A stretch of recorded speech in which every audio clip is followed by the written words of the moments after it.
வணக்கம். தினமலர்.com மாலை 4 மணி செய்திகள். முக்கிய நிகழ்வுகள். சென்னை சென்ட்ரல் ரயில் நிலையத்தில் இரட்டை குண்டுவெடிப்பு, இளம் பெண் பயணி பலி, 14 பேர் காயம். குண்டுவெடிப்புக்கு பிரதமர் மன்மோகன் சிங் கடும் கண்டனம். தேசிய புலனாய்வு ஏஜென்சியும் விசாரணை. தமிழக அரசிடம் விசாரணை அறிக்கையை கேட்கிறது மத்திய உள்துறை. பீதியடைய தேவையில்லை என்று முதல்வர் ஜெயலலிதா கோரிக்கை. தமிழகம் முழுவதும் உச்சக்கட்ட பாதுகாப்பு. விரிவான செய்திகள். சென்னை சென்ட்ரல் ரயில் நிலையத்தில் நின்றிருந்த ரயிலின் இரு பெட்டிகளில் 2 குண்டுகள் வெடித்தன. இதில் இளம்பெண் பலியானார், 14 பயணிகள் படுகாயமடைந்தனர். பெங்களூரிலிருந்து கவுஹாத்தி செல்லும் Guwahati Bengaluru super fast express ரயில் வியாழனன்று காலை 7:30 மணியளவில் சென்னை சென்ட்ரல் ரயில் நிலையம் வந்தது. 9வது நடைமேடையில் வந்த சில நிமிடங்களில் தூங்கும் வசதி கொண்ட S4, S5 பெட்டிகளில் அடுத்தடுத்து 2 குண்டுகள் வெடித்தன. குண்டுகள் வெடித்ததும் ரயிலில் இருந்த பயணிகள் அலறி அடித்துக் கொண்டு ஓடியதால் சென்ட்ரல் ரயில் நிலையமே கலவர பூமி போல மாறியது. இக்குண்டு வெடிப்பில் ஆந்திர மாநிலம் குண்டூரைச் சேர்ந்த 22 வயது நிரம்பிய ஸ்வாதி என்ற இளம்பெண் பலியானார். மேலும் 14 பயணிகள் படுகாயமடைந்த நிலையில் சென்னை அரசு பொது மருத்துவமனையில் சேர்க்கப்பட்டுள்ளனர். அங்கு 2 பயணிகளின் நிலை கவலைக்கிடமாக உள்ளது. குண்டு வெடிப்பில் S3, S4, S5 பெட்டிகள் சேதமடைந்தன. One lady who has unfortunately expired. There are 2 people who have suffered some bit of injury, grievous injury, and further 7 people with absolutely minor injuries. குண்டுவெடிப்பு குறித்து அறிந்ததும் ரயில்வே போலீசார், ரயில்வே பாதுகாப்பு படையினர், தமிழக போலீசார் உள்ளிட்ட பல்வேறு பாதுகாப்பு படையினரும் சென்ட்ரல் ரயில் நிலையத்துக்கு மோப்ப நாய்கள், வெடிகுண்டு கண்டறியும் கருவிகளுடன் விரைந்து வந்து ரயிலின் அனைத்து பெட்டிகளையும் சோதனையிட்டனர். அப்போது குண்டு வெடித்த ரயிலின் கழிவறை ஒன்றில் ஒளிந்திருந்த ஒரு நபரை பிடித்து போலீசார் விசாரித்து வருகின்றனர். 2 தினங்களுக்கு முன் பாகிஸ்தானின் ISI உளவு அமைப்பின் உளவாளியான முகமது ஜாகிர் ஹுசைன் என்பவனை தமிழக போலீசார் கைது செய்தனர். இலங்கையைச் சேர்ந்த ஜாகிர் ஹுசைனின் கைதுக்கு பிறகு சென்ட்ரலில் இரட்டை குண்டுவெடிப்பு சம்பவம் நடந்திருப்பதால் இதன் பின்னணியில் பயங்கரவாத அமைப்புகள் இருக்கக்கூடுமோ என்ற சந்தேகத்தை ஏற்படுத்தியுள்ளது. Being investigated by the civil police. They are already on the job. They have got their dog squad and their bomb disposal squad. They are investigating what kind of bomb it was and what was the purpose, why a miscreant could have placed a bomb like this. So that is something which is under investigation. For the present, we have already opened a helpline here, and the helpline number is 044 2535 7398. கடந்த 25 ஆண்டுகளில் சென்னையில் நடந்த முதல் ரயில் குண்டு வெடிப்பாக கருதப்படும் இச்சம்பவத்தை தொடர்ந்து சென்னை சென்ட்ரலுக்கு வந்து கொண்டிருந்த பல எக்ஸ்பிரஸ் ரயில்கள் ஆங்காங்கே பல ரயில் நிலையங்களில் நிறுத்தப்பட்டு சோதனைக்குட்படுத்தப்பட்டதால் பெரும்பாலான ரயில்கள் தாமதமாக வந்து சேர்ந்தன. எழும்பூர் ரயில் நிலையத்திலும் பலத்த பாதுகாப்பு போடப்பட்டிருந்தது. குண்டுவெடிப்பில் காயமடைந்த வெளி மாநில பயணிகளுக்கு உயர்தர சிகிச்சை அளிக்கப்படுவதாக அரசு சுகாதாரத்துறை செயலர் ராதாகிருஷ்ணன் தெரிவித்துள்ளார். சென்னை சென்ட்ரல் ரயில் நிலையத்தில் நடந்த குண்டுவெடிப்பு சம்பவத்தை தொடர்ந்து காயமடைந்தோர் உடனடியாக அருகில் உள்ள அரசு பொது மருத்துவமனைக்கு கொண்டு செல்லப்பட்டனர். அங்கு காயமடைந்தோருக்கு தீவிர சிகிச்சை அளிக்கப்பட்டு வருவதாக தமிழக சுகாதாரத்துறை செயலாளர் ராதாகிருஷ்ணன் தெரிவித்தார். DNDMA எல்லா ஏற்பாடும் பண்ணிருக்காங்க. வருவாய்த்துறையும் காவல்துறையோட எக்ஸலன்ட் கோஆர்டினேஷன் வச்சு இந்த பெரும்பாலானோர் best east India, that is eastern part of India, north ஈஸ்ட்ல இருந்து இருக்கிறதுனால அவங்களுக்கான தகவல் மையத்தையும் இவ்விபத்தில் பலியான 22 வயதுடைய இளம்பெண் ஸ்வாதிக்கு தமிழக அமைச்சர் வளர்மதி, அப்துல் ரஹீம் ஆகியோர் அஞ்சலி செலுத்தினர். சென்னை அரசு பொது மருத்துவமனையில் உயர் மருத்துவ அதிகாரிகள் காயமடைந்தோருக்கு தீவிர சிகிச்சை அளித்தனர். சென்னை இரட்டை குண்டு வெடிப்புக்கு பிரதமர் மன்மோகன் சிங் கடும் கண்டனம் தெரிவித்துள்ளார். சென்னை சென்ட்ரல் ரயில் நிலையத்தில் இரட்டை குண்டு வெடிப்பு சம்பவம் நடந்ததை கேள்விப்பட்டதும் அதிர்ச்சியடைந்த பிரதமர் மன்மோகன் சிங் இச்சம்பவத்துக்கு தனது கண்டனத்தை தெரிவித்தார். குண்டுவெடிப்பு சம்பவம் அதன் பின்னணியில் உள்ள சதிகாரர்களின் மூர்க்கத்தனத்தையும் கோழைத்தனத்தையும் காட்டுவதாக மன்மோகன் சிங் அறிக்கை ஒன்றில் தெரிவித்துள்ளார். பாதிக்கப்பட்டவர்களின் குடும்பங்களுக்கு அனுதாபத்தையும் தெரிவித்த பிரதமர் மக்கள் அமைதி காக்க வேண்டும் எனவும் கேட்டுக் கொண்டுள்ளார். சதிகாரர்களை நீதியின் முன் நிறுத்த அனைத்து முயற்சிகளும் மேற்கொள்ளப்படும் என்றும் உறுதி தெரிவித்துள்ள பிரதமர் இது தொடர்பாக தமிழக அரசுக்கு அனைத்து உதவிகளையும் மத்திய அரசு வழங்கும் என்றும் கூறியுள்ளார். குண்டுவெடிப்பு சம்பவம் குறித்து வேதனை தெரிவித்த ரயில்வே அமைச்சர் மல்லிகார்ஜுன கார்கே, வீரியம் குறைந்த குண்டுகள் வெடித்துள்ளதாகவும் குண்டுவெடிப்பு பற்றி விசாரணை நடத்த தேசிய புலனாய்வு அமைப்பு, NIA மற்றும் தடயவியல் வல்லுநர்கள் சென்னைக்கு விரைந்துள்ளதாகவும் தெரிவித்தார். பலியான ஸ்வாதி குடும்பத்துக்கு 1 லட்சம் ரூபாயும், பலத்த காயமடைந்தவர்களுக்கு தலா 25,000-ம், லேசான காயமடைந்தவர்களுக்கு 5,000 ரூபாயும் நிவாரணமாக வழங்கப்படும் என்றும் அமைச்சர் கார்கே தெரிவித்தார். It is a very unfortunate incident happened at Chennai at 7:30 a.m. today. Arrangements have been made to make ex gratia payment of rupees 1 lakh to the family of deceased passengers, rupees 25,000 each to the passengers who received major injuries and rupees 5,000 each to the passengers who received minor injuries. Further, whatever the treatment should be given, that will also be given, and expenditure will be borne by the railway department. இதனிடையே குண்டுவெடிப்பு சம்பவம் குறித்து முழு விசாரணை அறிக்கையை அளிக்கும்படி தமிழக அரசுக்கு மத்திய உள்துறை அமைச்சகம் உத்தரவிட்டுள்ளது. சென்ட்ரல் ரயில் நிலைய குண்டுவெடிப்புக்கு முதல்வர் ஜெயலலிதா கடும் கண்டனம் தெரிவித்துள்ளார். தமிழகம் முழுவதும் உச்சகட்ட பாதுகாப்பு பலப்படுத்தப்பட்டுள்ளது. சென்னை சென்ட்ரல் ரயில் நிலைய குண்டுவெடிப்பு சம்பவம் தொடர்பாக முதல்வர் ஜெயலலிதா ஒரு அறிக்கை வெளியிட்டார். இச்சம்பவத்திற்கு கடும் கண்டனம் தெரிவித்துள்ள ஜெயலலிதா, இதுகுறித்து குற்றப்புலனாய்வு பிரிவான CBCID விசாரணை நடத்த உத்தரவிட்டுள்ளார். காயமடைந்த பயணிகளுக்கு உயர்தர சிகிச்சை அளிக்க உத்தரவிட்டுள்ள ஜெயலலிதா, குண்டுவெடிப்பில் பலியானோர் குடும்பத்திற்கு 1 லட்சம் ரூபாய் மற்றும் பலத்த காயமடைந்தவர்களுக்கு தலா 50,000 ரூபாய், சாதாரண காயமடைந்தவர்கள் 25,000 ரூபாய் நிதி வழங்க உத்தரவிட்டுள்ளார். மேலும் இச்சம்பவம் தொடர்பாக யாரும் பீதியடைய வேண்டாம் என்றும் பாதுகாப்பு நடவடிக்கைகளை போலீசார் மேற்கொண்டுள்ளனர் என்றும் தெரிவித்துள்ளார்.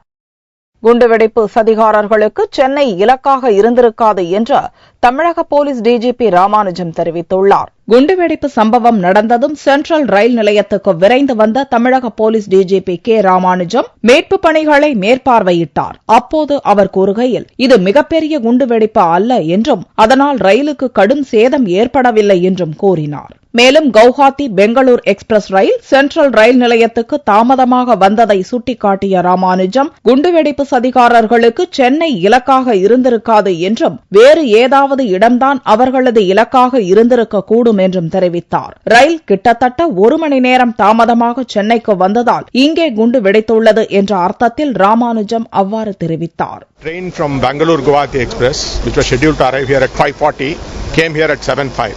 After 5 minutes, there were 2 blasts, one in S4 coach and one in S5 coach. One lady has died. Our city police team, our railway police team, and the local police officers are all here. We have isolated, cordoned off the area and making thorough searches to find out what exactly happened. It's too premature to say anything, so we are looking at all possible angles. Investigation is being taken over by Crime Branch CID. So the BDDS, Bomb Detection Disposal Squad, is looking at the entire evidence. So only after they complete the investigation, we'll be able to say what kind of device. குண்டுவெடிப்பு சம்பவம் குறித்து தமிழக போலீசின் சிறப்பு படை விசாரணை மேற்கொள்ளும் என்றும் ராமானுஜம் தெரிவித்தார். குண்டுவெடிப்பு சம்பவத்தை தொடர்ந்து தமிழகத்தில் உள்ள அனைத்து ரயில் நிலையங்களிலும் கூடுதல் பாதுகாப்பு போடப்பட்டுள்ளது. பாதுகாப்பு வளையத்திற்குள் கொண்டுவரப்பட்டுள்ள கோவை மாவட்டத்தில் ரயில் நிலையங்கள் மற்றும் விமான நிலையங்களில் மத்திய பாதுகாப்பு படை போலீசார், மோப்பநாய் பிரிவு, வெடிகுண்டு பிரிவினர் தீவிர சோதனை நடத்தினர். ரொம்ப இப்ப டைட் பண்ணிருக்காங்க. டாக் எல்லாம் வந்து கூட ஸ்மெல் பண்ணிட்டு இருந்துச்சு, பாம்ப் ஸ்குவாட் டாக் எல்லாம். அதனால செக்கிங் ரொம்ப பலமா இருக்கு.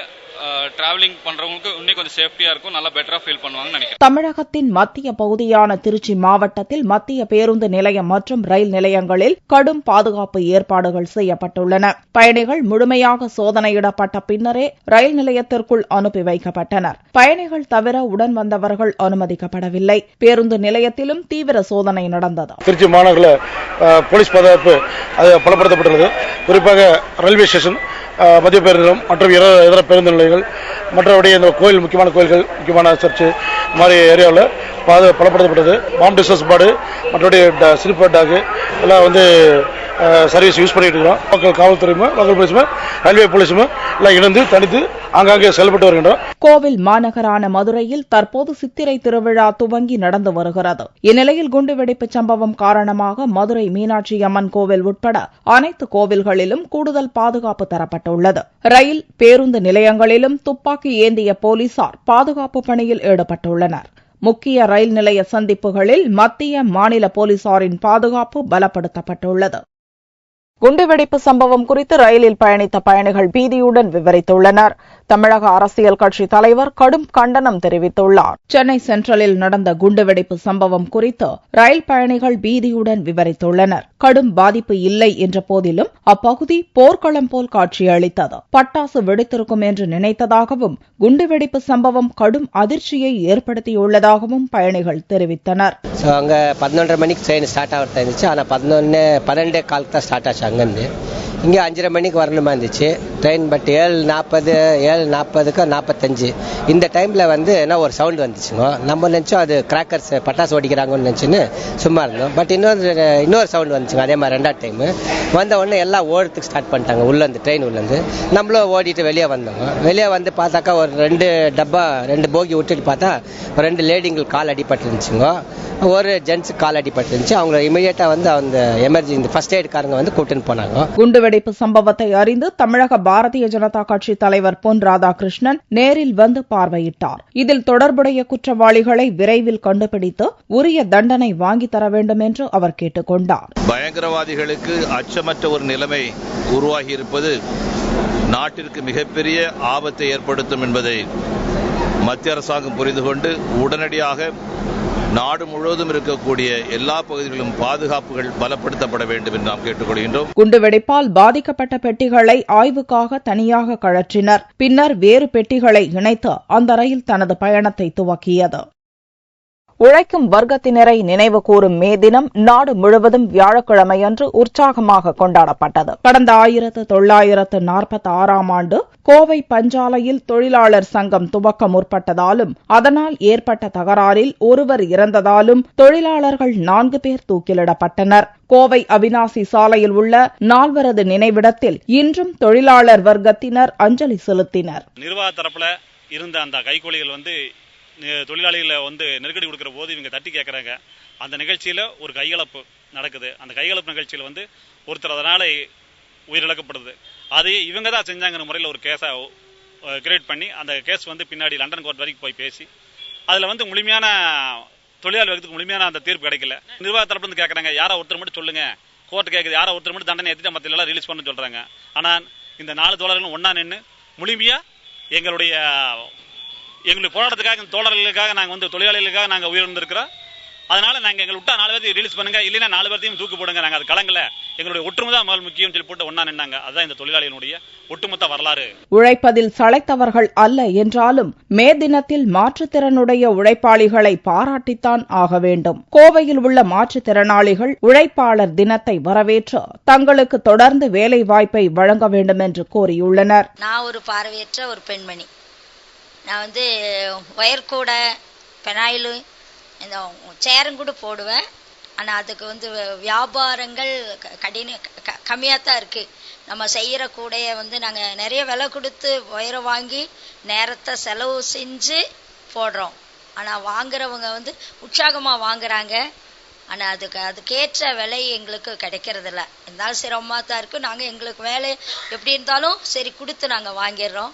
ஆனால் அவங்க சரி இவங்க கஷ்டப்பட்டு போடுறாங்களே அப்படிங்கிற இதில் அவங்க எங்ககிட்ட நல்ல இதா வாங்கணும். உழைக்கும் வர்க்கத்தினரின் பெருமைகளை இன்றைய இளம் தலைமுறையினரும் உணர்ந்துள்ளனர். புதுச்சேரியைச் சேர்ந்த தனியார் பள்ளி மாணவர்கள் காரைக்கால் கடற்கரையில் உழைப்பின் பெருமையை விளக்கும் வகையில் மண் சிற்பம் அமைத்திருந்தனர்.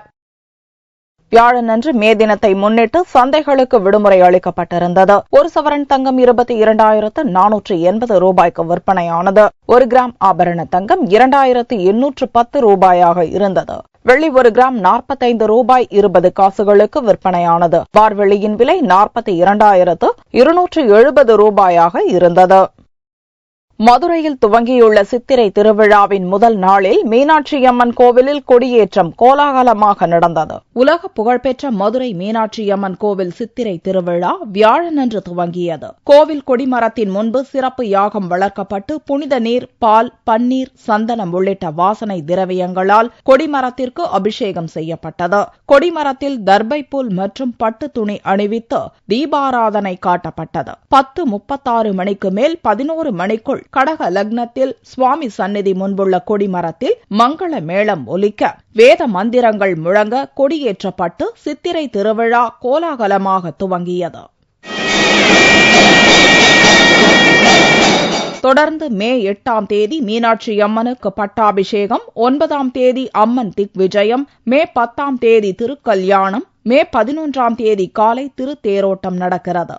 முக்கிய நிகழ்ச்சியான கள்ளழகர் வைகை ஆற்றில் இறங்கும் வைபவம் மே 14ஆம் தேதி நடக்கிறது. மீண்டும் செய்திகள் இந்திய நேரப்படி இரவு 8 மணிக்கு. வணக்கம்.